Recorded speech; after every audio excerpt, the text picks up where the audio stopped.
Get your man the flute to play song, the fuck.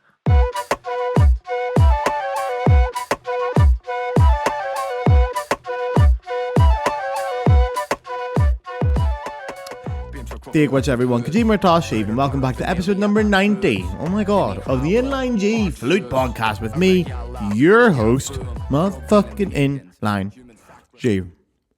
Sorry, I'm eating a Mawam. Fucking lovely. Oh, lads, I'm so excited for this episode, so excited. I just finished researching this podcast about 10 minutes ago, and I found this wire to pull I found this thread to pull on. I found a wire to pull on it. I'm pulling my own wire. I'm very single, but pulling the wire off myself. Sorry. I found this thread to pull on, and it's went mad. So this episode's going to be a bit all over the place, but bear with me, lads. It's a good one. It really is a good one. I'm so hyped for this. Anyway, sorry, let me swallow this. ASMR. First of all, I want to say thank you, everybody, for tuning in to last week's episode with Bill Dowdle. That was a rousing success. I was delighted to get Bill on. It was a very last-minute thing. We recorded that episode on the Thursday. I edited an hour later, and it went up with about 10 minutes to spare on Friday at midnight. But that's the level of professionalism you've come to expect here on the Inline G Flute Podcast. Because here, like the postman, I always fucking deliver. 90 weeks straight. No missing. Nothing but fucking gas, man. 90 weeks straight. We've been here every fucking Friday. For the last 90 weeks, this podcast has been there on a Friday. Now, also, if you have any ideas for episode number 100, which is coming up fast, get it in. Okay? Because I need to think of something. I need to do something for it. If I make it that far, if the Guinness doesn't get me before then.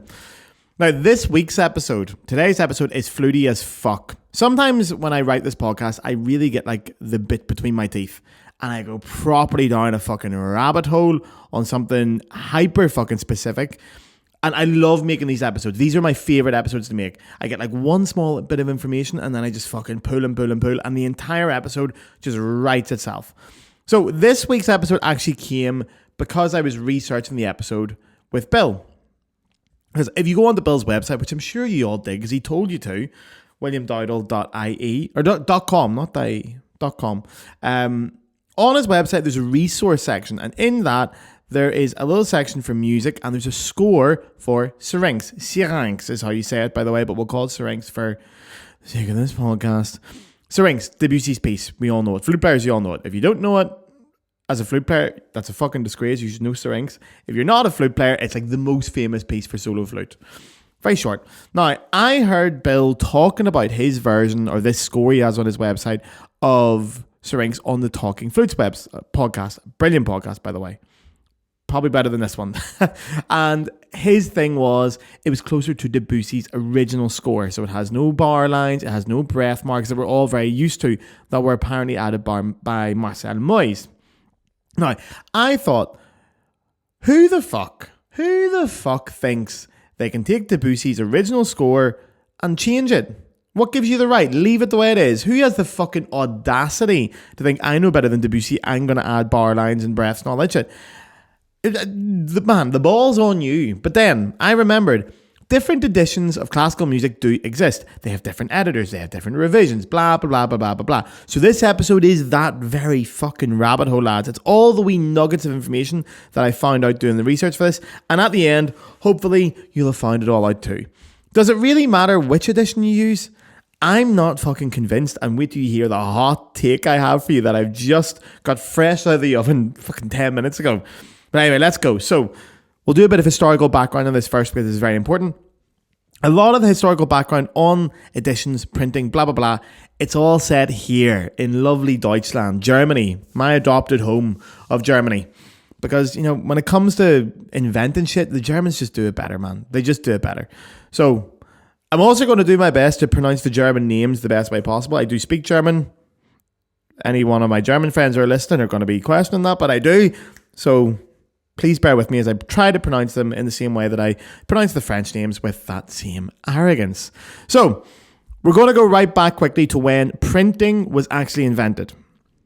When the printing press was invented. So that was a guy called Johannes Gutenberg. Now, That's the man to thank. Big fucking beard on him. Big beardy man, right? He was born down in Mainz, which is a city just south of Cologne here. It's in West Germany, or the west side of Germany, also former West Germany. Now, in 1440, he invents the movable type printing press. Now, the movable type thing invented before, but it wasn't a printing press. Johannes is the one that's starting to get things going. Now, this is a massive invention. It changes the fucking world. We still have him to thank for it. I was actually down gigging in Mainz recently, last year, and there was pictures of Johannes Gutenberg all over the fucking gaff. Now, it didn't take long after the invention of the printing press before sheet music was starting to get printed. So the first ever recorded printed sheet music was in 1473 in the Konstanz Gradual. Now, Konstanz is a city, it's near Augsburg. It's down that direction in Germany. It's like, again, south, down near Munich and Bavaria and all that shite. Now, the piece that was printed doesn't have a name, doesn't have a title, it doesn't even have a composer. And the sheet music is also weird because it's like that medieval sheet music where it's just the dots and they don't have any tails on the notes and they're like spaced out differently. They're a bit fucking weird. But anyway, now, I actually, fun fact, well, not a fun fact, you might have thought the same thing. You're thinking music in the 1400s, 1473, it's probably shite. Because like Bach and all is yet to come. The Baroque era is yet to come. It's medieval music. I don't really play much medieval music. I don't know much about it. You guys probably don't either. I'm assuming it was shite, but I thought I'd go and check it out. And I found this guy, Jean Mouton, whose name I know. Now, that's one of the few names in this kind of medieval world that I would know. I stuck on a bit of his tunes. When you hear this kind of stuff, lads, like, there was some good shit going on back in the day. Here, let me get this microphone down there. Why is that not playing? Oh, god damn it. Right, well then you're not getting it. We're having technical issues here. Ah, well, fuck it. Anyway, you can take my word for it. It's really advanced music. Like, it's got layers of polyphony. It's got really advanced harmonies. It's not... I just thought it was all like two voices going, Dominus in electus homo sapien. It's not. There's all kinds of fucking shit going on. It's class, okay? Now, this piece, I can't fucking read it because I don't know how to read the funny music and the notes. But it was there. It was printed. Now, there are only 2 copies of this music, this first printed sheet music, still in existence. Way back from 1473. One of them is a partially reserved copy down in Tübingen, which is a city, I think it's a city, it might be a town, down near Stuttgart anyway. Mainly known these days for a very bang average basketball team that always beats fucking Leverkusen. But anyway, my team. The other copy, where is it? I tell you what, guess where you think it is. Like, where would such an important artifact in the history of music be, especially for somewhere where it shouldn't be, somewhere where it's got no fucking right, rhyme, nor reason to be? Where could that be? Which museum could that be in? Who's done it? Well, if you haven't guessed it yet, the fucking Brits, obviously the fucking English. There is a copy, a fully preserved, the only fully preserved copy in its entirety exists in the British Library. What's it doing there? I fucking wonder what it's doing there. I wonder how the Brits got their hands on things that aren't theirs and put it in a museum. Dickheads. Anyway, let's move on. So, we got the printing press. Johannes has done a great job. 1501, there's an Italian lad called Ottavino Petrucci. I think I'm pronouncing that right, by the way. That's not a hate crime, okay? That's the way you're meant to pronounce Italian shit. I know. Now, he pioneered the process of printing polyphonic music. Now, when you hear polyphonic, if you're of a certain age, you probably think what I think, which is polyphonic ringtones, which were shite, but that's the idea. It's more than one thing going on at once. So basically, polyphonic music printing allowed multiple voices or parts to be printed on a single page, and that's it. Once Petrucci does that, we are off to the fucking races. Now, he has a book, Harmonice Musices Hekaton, I think that's Latin. Anyway, it's the first ever printed book of secular music, and it started the entire commercial music publishing game. Now, you're probably also thinking, Petrucci? That name rings a bell. Of course it fucking does. It's everyone's fucking savior and the basis of this podcast. It's my third favorite part of the internet after Wikipedia and Big Titty Goth Girls. It is, of course, IMSLP.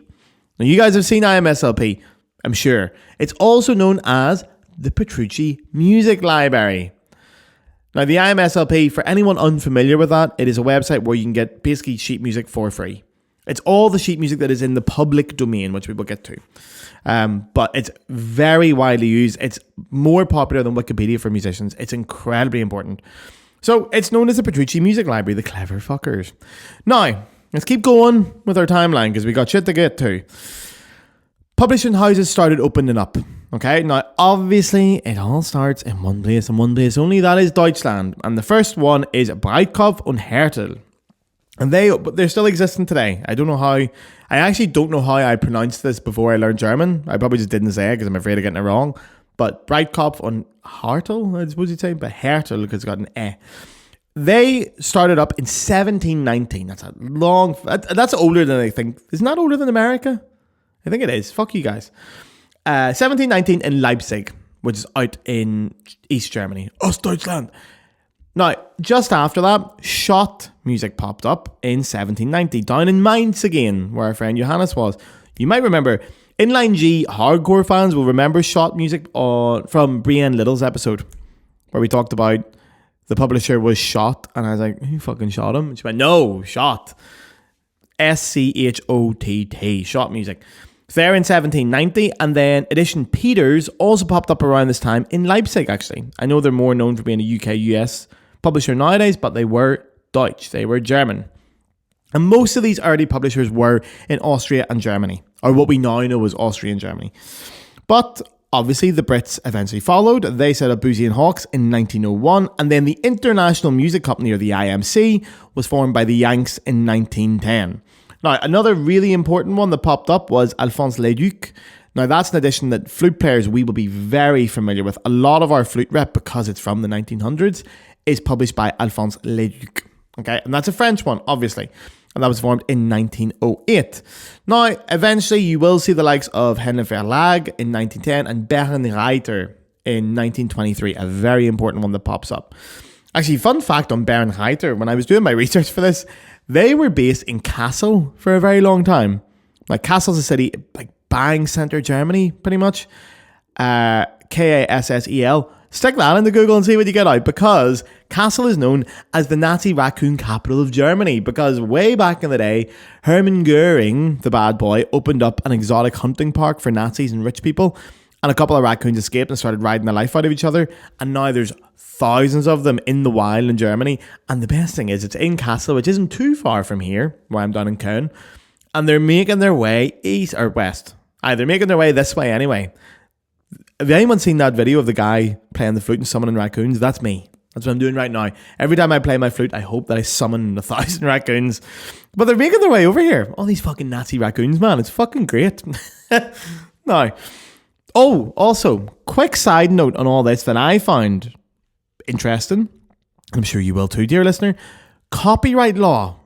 I got thinking about this because obviously fucking copyright law probably wasn't there when the printing press was invented. Of course it wasn't. So it came out quite a while after this. So the printing press in the 1400s. Copyright law sort of popped up in the 1700s.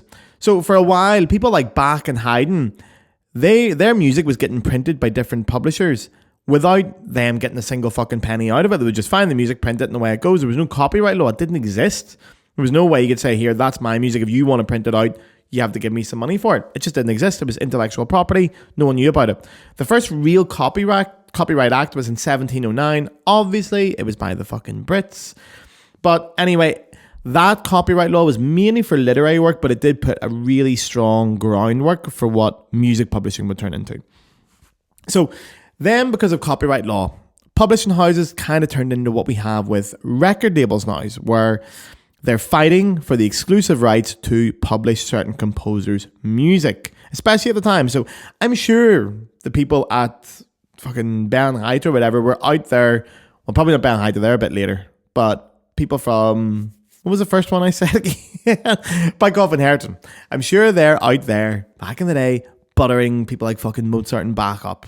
I'm sure they were getting them all the mead and harlots that he could ask for. But as copyright came in, this became even more important to go and chase after the big composers, because obviously you wanted to say, well, we've got the exclusive rights to publish Bach's music. It was more important, especially in the Romantic era, where you have the sort of rise of the middle class as well, and people wanted cheap music in their house. So the end of the Romantic era, 19th century, Victorian England, all that kind of stuff. The hobby music scene was massive. So people like, especially sheet music for things like Rossini or popular tunes at the time, really big deal. And there was a lot of money involved in getting people like Rossini to give his exclusive rights to publish the music over. It was a really big deal. Now, it's strange to think about it now because these publishing houses have been around for fucking hundreds of years. They're the same ones, but they're so different now because the game has changed so much. For example, most publishing houses in classical music these days are publishing the music of dead people. Vast majority, I'd say I have no figure on this, as I often don't, but I'd say 90% of what the likes of Bärenreiter are publishing is from dead composers. Okay, there's not a huge market in living composers. You know, it's fuck all compared to the big boys, you know, your Bachs and your Mozarts and your Beethovens. So you're probably thinking what I am, okay? You're probably thinking, sure, we can get all this music for free on IMSLP. So why the fuck is there 6 different versions of, I don't know, Mozart's Flute Concerto in G major, which, to be honest, one version of that fucking piece is too much. But anyway, why is there 6 different versions? 6 different publishers? Why are people bothering to look at the different ones? What's the fucking difference? What's the point? So, we have a talk about this because I was saying about IMSLP and public domain music. Now, we've all heard that phrase. I didn't really know what it meant until I went and researched it. Now I do know, and you're going to know as well. Public domain music. The laws on this are very different, in different countries. But it basically says that musical compositions have copyright for a certain period of time, after which this no longer applies and is open to use by the public. So copyright cannot go on forever. Now, this is important to note, this is not for recordings, it's just for the actual notes to the composition. It's hard to define as well, okay? But the actual notes to a composition, they will have a copyright time on them where it's owned by the composer or the writer. After a certain period of time, that will expire and it is free to use by the public. It actually does, there's similar rules to recordings. For example, the Beatles' Love Me Do, which I think was recorded in 1963, is now in the public domain. So if you wanted to play that in your shop or use it anywhere, it's public domain. The recording is public domain, which is cool. But anyway, we're not going to talk about recordings. We're going to talk about the notes. So the general rule of when it comes into public domain is around about 50 to 75 years after the composer dies. Then the music goes into the public domain. Now, there's different laws for different countries, different rules. And these rules have changed in the last 50 years. So there's like a cutoff point in the 70s where the rules were a little bit different and now they're not. So it's very complicated, but to give you a very simple version of it, the big countries, Canada, music will go into the public domain in Canada 70 years after the day of the composer's death.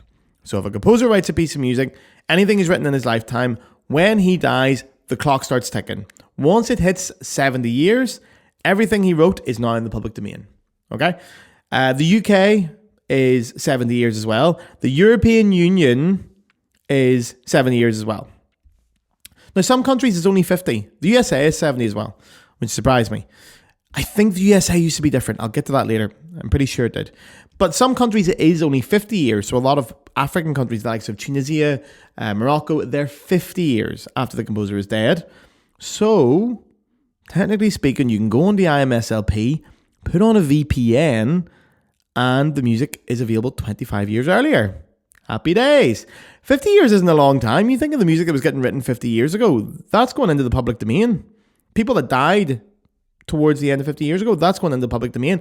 And vice versa. There's a lot of compositions that we think are public domain, but they're not, or have only recently come in.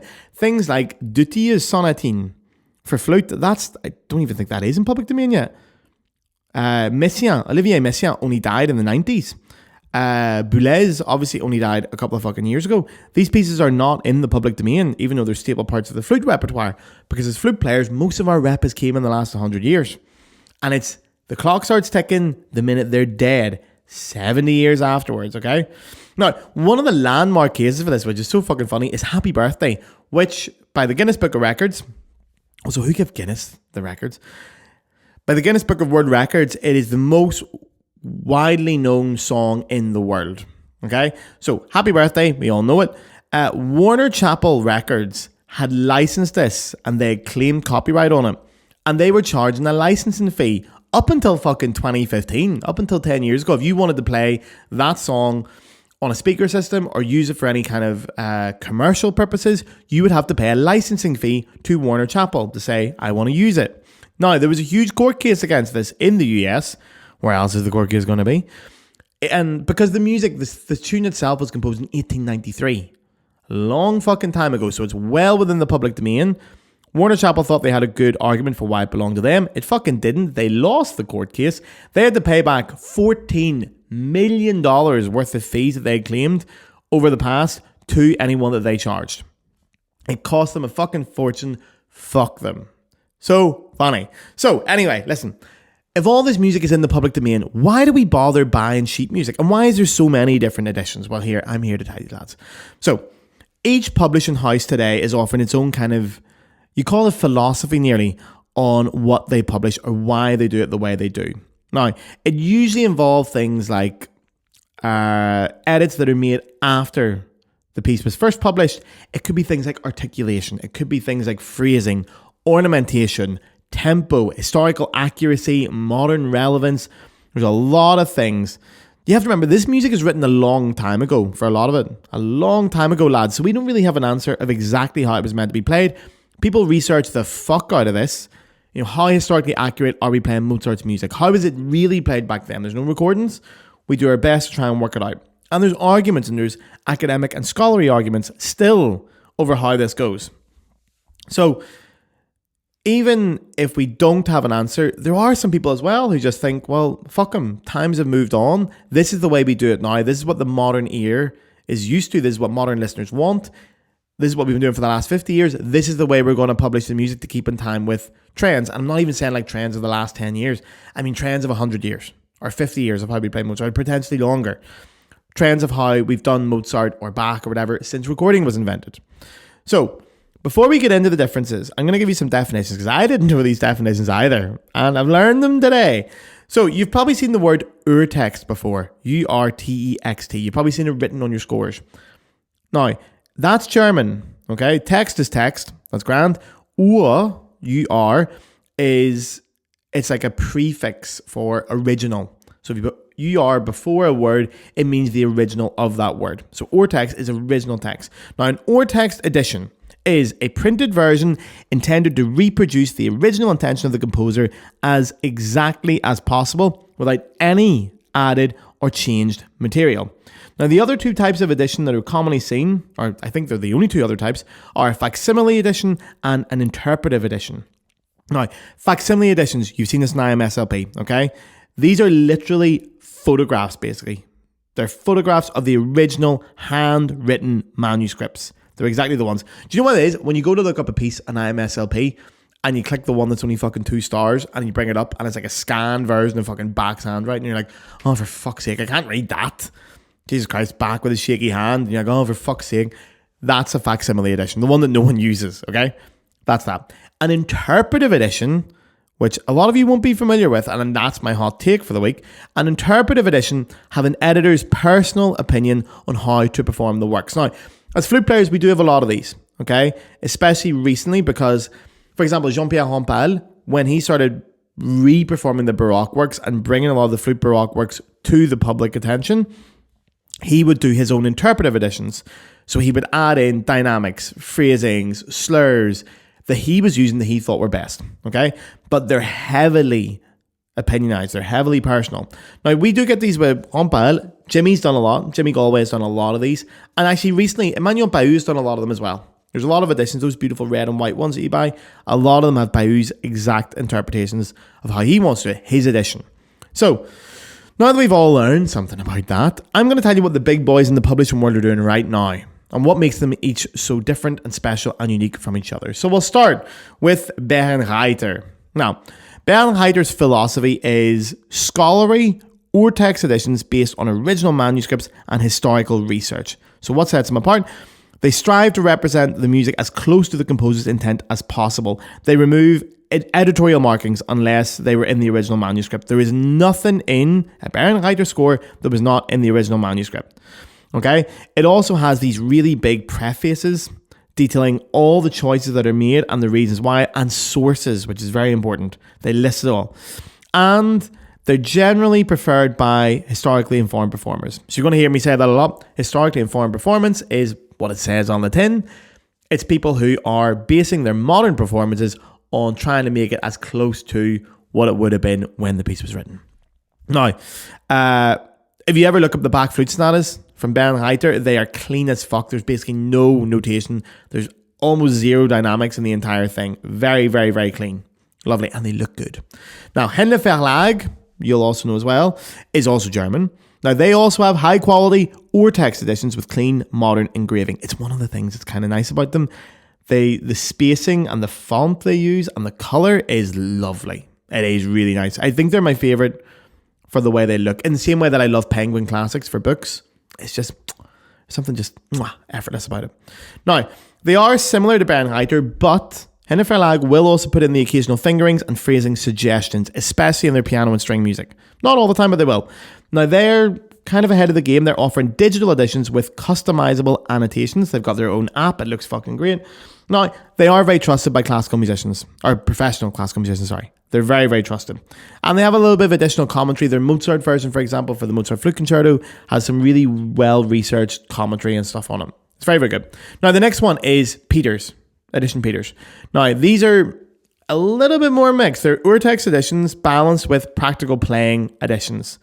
So they're sort of to help you play. They offer both, and their practical editions are basically just to make sure you can play it, and they're going to give you advice and tips on how to play it. Now, they're also very beautiful to look at, and they are a very historic music publisher. They were founded originally in some kind of form like the 1800s, as we talked about. They're very accessible. They're beautiful urtext editions as well, but their practical editions are very accessible. I would have recommended them before 10 minutes before this podcast, but now I've got a whole new viewpoint on it. I had to fucking bin the last bit of my script here because, yeah. You'll see, lads. Wait for this hot take. Don't go anywhere. You're not going to believe what I've got to at the end. I'm going to turn the fucking classical music world on its head here, lads. Now, the next one. Schott. Okay? Schott music.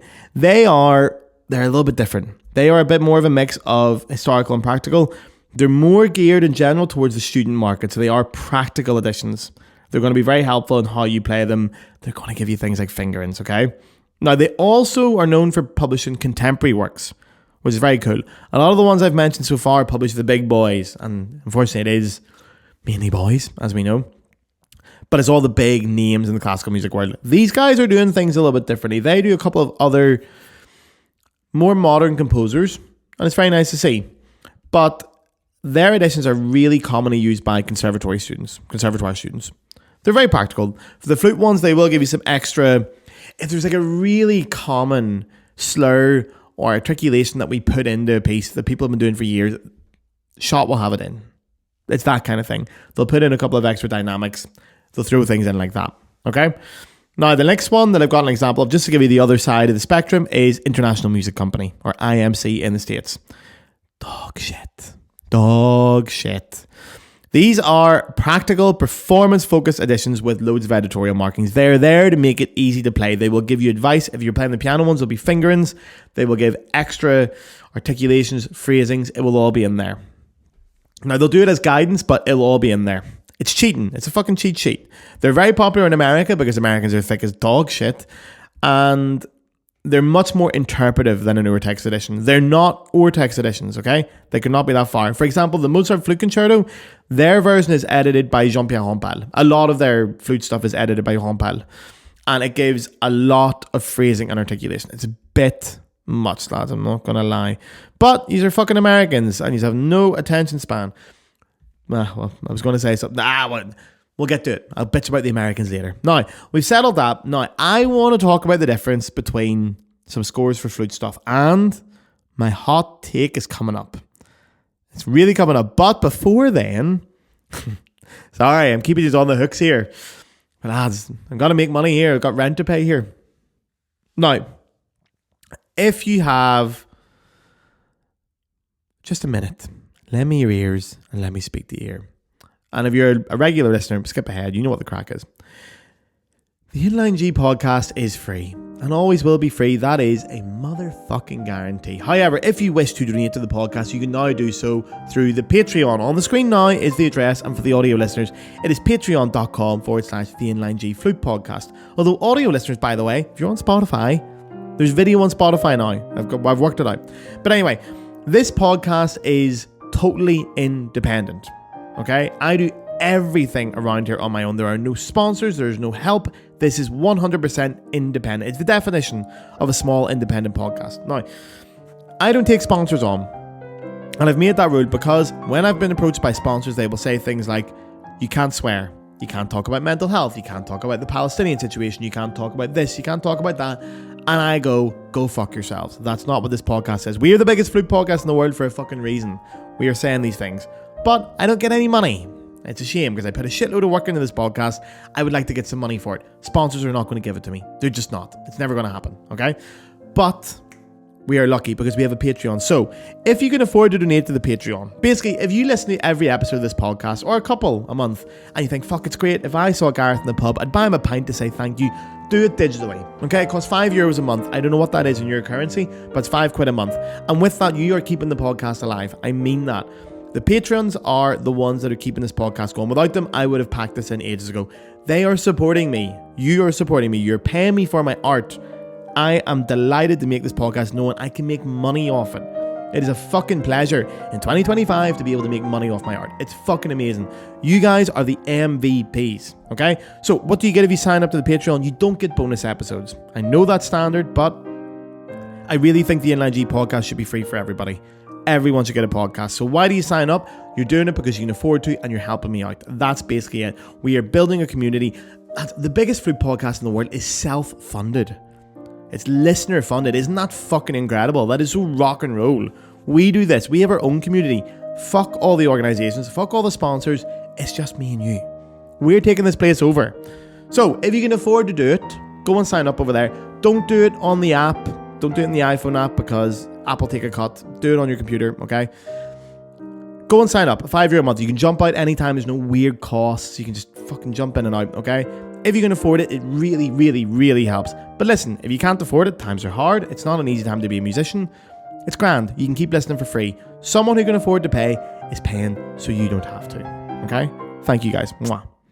Now, this is where, in the podcast, like, this is the point where I wanted to compare a couple of different editions of some really big, famous flute pieces and give you a wee case study. So, I thought I would do that, but something that could only happen on Inline G has happened. This is pure Inline G core. No other podcast would have this happen.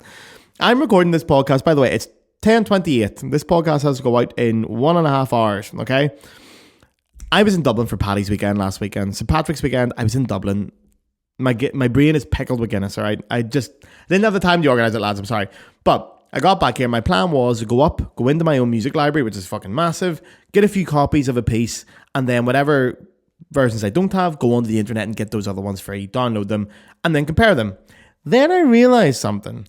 I only, for 99% of my music, have urtext editions. Okay, so, hang on, audio listeners, sorry. But yeah, so urtext editions, these boys here, okay, so the Henle Verlag ones, all the ones you know. This is all I have with the music I have. The only one I have that isn't urtext from like the proper flute rep is this piece of shit here. Modern Rush Schirmer. Yeah, it's Hal Leonard, okay? It's the Prokofiev Sonata. It's dog shit. I played this for Jimmy Galway. I used this edition in a masterclass for Jimmy. And he went fucking ballistic at me. He was so angry. He was like, what is this piece of shit edition? Why are you playing it? It's all wrong. It's got weird things in it. And he's 100% right. I was so embarrassed. And he asked, why did you buy this edition? I said, because it was the cheapest one, Jimmy. But he signed the front of it anyway. So I hold on to it for that reason. But that's the only one I own that isn't an urtext for anything important in the flute rep. Now, then I started thinking, why do I only have urtext editions? I only learned what the word urtext meant about 2 hours ago. Why do I only have these? Why do I not have the interpretive editions? Because I remember once when I was in college seeing a version of the Mozart Flute Concerto, I'm pretty sure it was the concerto, edited by Jimmy. It was a full James Galway edit, and I thought, now again, you know how much I fucking love James Galway in this podcast, but I did think at the time, fuck, this is shite. It's shite. Now this is back in college. And through my own lack of preparation for Inline G, I have unearthed a hot fucking take. The last 15 years, okay, have seen a massive boom in historically informed performance. Now, it's influencing everything we do as musicians. It's so popular at the minute. The younger people in the listenership won't remember how insane interpretations of Bach and Mozart were in like the 70s, 80s, 90s. Go listen to them. Go listen to flute playing recordings of the Bach sonatas in the 70s, 80s, 90s. You'd be mind blown. They're fucking insane. They're wild. Like the modern era, we're like, what the fuck were you guys thinking back then? Even up to the early 2000s, it was the same. Now, we all assumed it was for a few reasons why we've now got historically informed performances back. The reason we all thought that was, we thought, academic research. Okay, simply more time has passed, more academics and more scholars have done more research, unearthed more things, and we're going, fuck, now we know how it was meant to be done, let's do that. We also thought people are getting copies made of actual period instruments. So there's makers out now who are making flutes that in the style that they were made in the 1700s or the 1600s. And we thought because of these cheaper, more accessible instruments have popped up over the last 15 years, we've had more period instrument ensembles appearing, which is true. And the whole general popularity of period performance has risen. And therefore, us as modern players, we're looking at that going, let's play like that. That's what it's meant to be doing. And also, I think the general over-the-top playing of the 70s, 80s, 90s was exhausted. And usually when you push something that far, you need to totally come around the other way. You need to balance the scale out. You need a total shift in style to really have it. You know, this is why James Galway's not popular anymore. Young flute players in conservatoire listen to Galway and think it's disgusting. Or even Rampal, they listen to him and think it's too much. Or Moyes. All three of them had massive vibrato, big, deep sounds. And you hear that playing Bach and you're like, oh, what the fuck is that? It's your modern ear. If you have a bit of appreciation of context, they're all incredible performers. But I understand it's quite shocking to the modern ear. Now, also music streaming has made access to various recordings more possible, and therefore it's influencing our styles. Okay, you can hear it, you can hear historical performances, and you go, I want to do that. So that's another thing. Because in the 80s, if you wanted to find a recording of like an actual historical performance, like someone playing on a period instrument, you had to go find some fucking weirdo who collected historical performances, and they are fucking weirdos. And you have to make sure if you were borrowing a record off them, they didn't try and fucking kiss you. They were weird, okay? Man, they're nice, okay? Historical performers are nice, but classical musicians are already weird. They're the weird ones of the weird ones. They're fucking freaks, okay? Don't talk to them. They're, man. But all these reasons are minor. I think I'm on to the real reason why. I think I've done this, lads. I've worked it out. Money. I know you're thinking, Garth, you're a genius. No, money's never the reason for anything, but it is here, lads. The reason historically informed performances and our style at the minute is so prevalent is because of fucking money and the fact we were all skint. Now, I'm going to tell you my thought process here. I started music college, my first music college, Royal Welsh College of Music, in 2010. The internet was there. It was warmed up. You know, we moved past dial-up internet. We had Facebook. It was getting there. And IMSLP was starting to get going. It wasn't what the beast it is today, but we were aware of it. And especially in 2010, we were starting to become aware of it. It had only been like 2 years or so where it really was known within musicians. And also back then, I'm convinced, should have checked this, I'm convinced America had a different rule. So I think you had to be dead longer in the European Union than you did America. So if you put your VPN on and you went to American IMSLP, you get music earlier. I'm pretty sure. But anyway. So if you go to IMSLP, right? If you go on to it now, because if you have an edited copy or an interpretive copy, okay, they're not on IMSLP. Because, for example, let's say you want the Rampal edit of the Mozart Flute Concerto. Rampal only died fucking 20 years ago. And because he's put so much intellectual property into it and so much of it is his, that part of it is copyrighted. So the interpretive editions are copyrighted. So we have to wait another 50 years or so before Rampal's editions will be allowed to be in the public domain. So you can't get them in IMSLP. The interpretive versions don't exist in IMSLP. The Galway versions, the Rampal versions, the Bowie versions, they're not there. They were published in the last 30 to 40 years. So they still have copyright to the IP. You only get two things on IMSLP. You get the urtext editions or you get the facsimile editions because they're copyright free. That's the reason why they're there. And lads, when I was in music college, nobody bought fucking scores. They cost way too much money. We all printed them. I printed all my scores. If it was on IMSLP, I was printing it. Okay, occasionally I would go to the library and rent it, but there'd be one fucking copy. If another flute player had it out, it was done. Actually, propping up my... Oh, it's not propping up my table. There it is, there. I was wondering why my copy of the Nielsen Concerto was laminated. It's because I took it from the college library, and I still haven't paid them the 75 quid that they're looking for this. They're looking for it back. I rented it out on the 2nd of July 2012, and they're not getting it back over my dead body. Fuck them. If you want it back, you can come here and get it. Come to Deutschland and get me. You voted Brexit, you're not getting in. Fuck yous. But anyway, music was free. You got the free version. You went to IMSLP, you printed it out, you brought it to your teacher because it was way cheaper. Music was expensive, and you could just do it. It was great. It was a pain in the hole to do anything else. So we printed out the versions in IMSLP, therefore the urtext editions without any interpretive additions added to it whatsoever. And then we took these lovely urtext clean editions to our teachers and we played them for them. Now, the best thing about that was if your teacher had strong opinions, they would take out a pencil and say, do this, do that, do that. Articulation here, breathe there, blah, blah, blah, blah, blah. And that's grand. They'd think, great, I've influenced him. He's going to do that for the rest of his life. But I'd only printed it out. So after fucking 6 months, it'd be at the bottom of a bag, I'd spill something on the top of it, I'd scrumple it up, throw it in the bin, print off a fresh copy. I don't know how many times I printed off copies of the back flute sonatas before a lesson. Okay? Then I have a fresh fucking copy with no interpretation on it. And I have to go and get more interpretation. Maybe at that point I've changed teachers. Who knows? But it was a brand new fresh start with a clean urtext edition. We were, and you young flute players, my age and younger, you are constantly reviewing and refreshing your interpretations without even realizing it. You're not even aware that you're doing it. You're constantly looking at it. Back in the 90s, it was totally different. Everyone had whatever version the local shop sold. You couldn't even really order it anywhere. There was no internet. So if you wanted a piece of music, you had to go to your local shop and just buy that version. If the local shop was stocking IMC versions, you were getting the Rompal version of all the text. That's it. You were getting the Rompal version of the Mozart Concertos. That's the only one you got. And you were all playing it. There you are. Nobody does that anymore. So it's also worth noting in France, by the way, you get these editions. I love these editions. They're called Heroic Music Publications. Right. And now, lads, okay, put it myself. Bought in Paris by Gareth Hughes in July 2014. I'm such a wanker. But anyway, video watchers, you can see that edition there. Now, these are very, very popular in France. They're a bit like the literature. You get the cheap versions of the literature as well over there. It's basically an affordable version. Okay, this was, I think it's a €2.50 for the back partita. This is literally the IMSLP version, printed off, a shitty orange cover on it, and put up on the shelf. But France has been doing this for a long time because they think it should be affordable to get cheap music. Now I started thinking, fuck, is this the reason why French interpretation is so much better? Because my thought process, my hot take, the French have been doing it for fucking years by making these shitty cheap versions of urtext editions, because these fancy editions, they look fucking great, but they cost a bomb.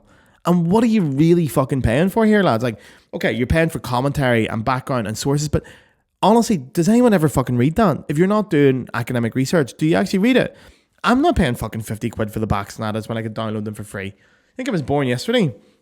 And that's it. I think that's the reason why the last 15 years we've all been playing without vibrato and only putting our backs at mezzo forte maximum is because we were all fucking skint. We had no money because we spent our student loans on Jaeger bombs. That was it.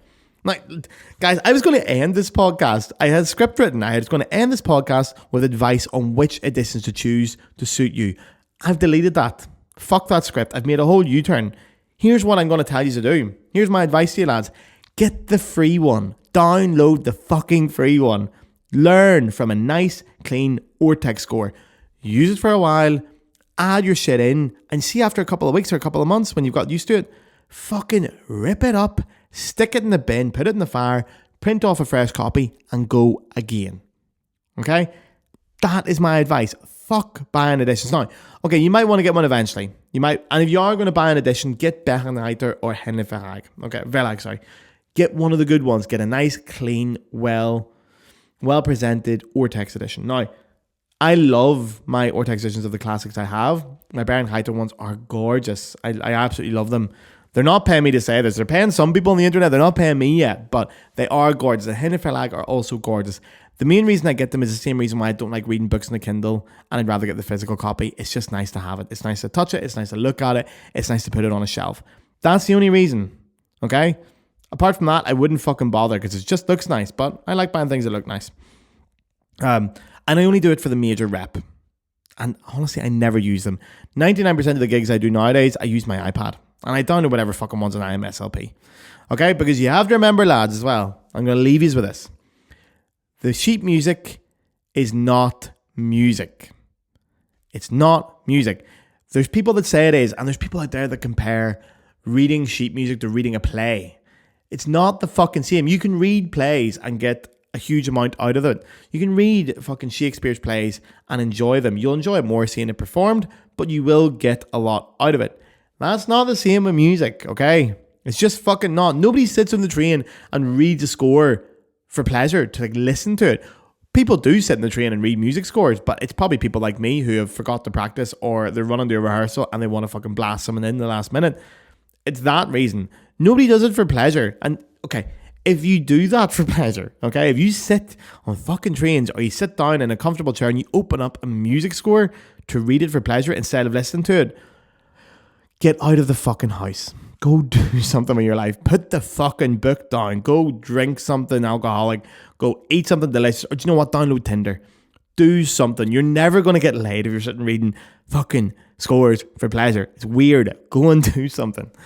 Lads, sheet music is not music. That is why music is beautiful. Music belongs in a specified time and place, and it's within you.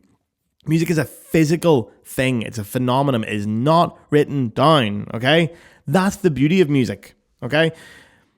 It's there, and it's played, and then it's gone. Okay, there's recordings as well, but same thing. Recording the disc itself, isn't that? When you hear it, it's the vibrations that go into our ears that is music. Beethoven's Ninth Symphony is not a score. If you find the score of Beethoven's Ninth, that's not Beethoven's Ninth. That's a guide on how to play Beethoven's Ninth. Okay? Beethoven's Ninth exists in concertos and recordings. That's it. It is the fucking sound waves going in your ears. So lads, I hope you've learned something from this podcast, because I really fucking enjoyed this episode. I've had a blast doing this. I bounced up the stairs to record this. My throat's going as well. Now, have I got a wee minute to talk about this? Yeah, okay. Listen, lads, while I've got you all alone here before the guests start packing up, 2 things I want to talk about. What's coming up on Inline G, because it's been quiet around here a wee while, okay? There's some big guests coming up, and I will confirm them. I want your ideas for episode 100, okay? So please send them over, and if you want me to interview anybody, fucking let me know. Now, big news. 1, we're coming back to NFA. Okay, the flights are booked. I haven't announced it on social media yet. We're coming to Atlanta. I'm not doing anything official at it. Thank God. I will be organising a secret, invite-only Inline G party. It's already starting to happen. It'll probably be one of the early nights of the convention, okay? Because the other nights are taken up by the flute makers. It'll be the night before the convention or the first night of the convention. I will be doing a secret party. Okay, so if you're coming to the NFA, let me know. Because if you're an Inline G listener, you're coming to the secret party. Okay? We're going to be there. I am getting so much new merch for it. I cannot wait to launch it all. It's all coming with me. So please get in touch if you're coming and you want something. Also, if you want any merch in general and you're going to be at NFA, wait till then. Okay, it's a wee bit away, but I'm going to be bringing shit over with me. It's going to be cheaper because I can do a big batch print of it. And also, I'm going to be doing an episode on the recent news about Sammy Sussman. The episode with Sammy Sussman on the New York Philharmonic's assault scandal, where he was nearly sued for $100 million. The court told Liang Wang to go fuck himself, basically. And they sent me a dodgy email about this, saying, basically threatening me, or what felt like threatening me. I probably can't say that. But anyway, it's fine. So I'll be doing an episode and a recap on that. I'm going to get a lawyer on to talk about it all. It's going to be fucking great. I cannot wait. So, lads, that's all the news. Thank you all for being here. I love yous. If you're still listening, I love you, because this podcast has given me so much fucking meaning in my life. And the more I tell people about it, and the more we realize this is fucking incredible what's going on here with Inline G. It's not as high as I want it to be. I want it to be bigger by this point, but the core base we have of fans and listeners is incredible. NFA is going to send us to the fucking stars here, and episode 102. So you're there, you're supporting. Go like the podcast, please. Fucking subscribe and do all that shit. I'm so bad at promoting that. Please do all that shit. Give it 5 stars. Subscribe to my YouTube channel. boost the algorithm, tell your mates, okay? Anyway, lads, ladies, and all in between, I love you. Have a smashing weekend. If you're listening on a Friday, whatever day you're listening, have a lovely time. Go fucking stroke a wee dog. Go kiss a cat. Do something lovely. Play some back. And look after yourselves. Ciao, lads. Mwah. Get your man the flute to play, son. The fuck.